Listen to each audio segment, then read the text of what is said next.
ఏంటి గల్లీలో ఒక్క పోరోడు కనపడట్లేదు? వాటర్ తెప్పిద్దామంటే. అరే తమ్ముడు. అన్నా, అరే నీ పేరేంట్రా? నేనెవరో తెలుసా? ఏ?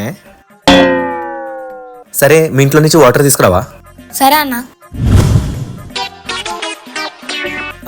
అరే తమ్ముడు. అన్నా, ఏం పేర్రా నీ పేరు? నేను ఎవరో తెలుసా? సరే ఈ ఫోన్ మా ఇంట్లో ఇచ్చేవా? సరేనా? వీడేంటి పేరే చెప్పాడు? ఈరోజు ఎలాగైనా వీడి పేరు అడుగుదాం. రే తమ్ముడు ఆగు. ఇంతకీ నీ పేరేంట్రా? నేనెవరో తెలుసా? చీ మళ్ళీ అదే చెప్తాడు వీడు. నీ చెప్పు బే. అన్నా, నా పేరు అది. నేనెవరో తెలుసా? ఇదేం పేర్రా? సారీ తమ్ముడు.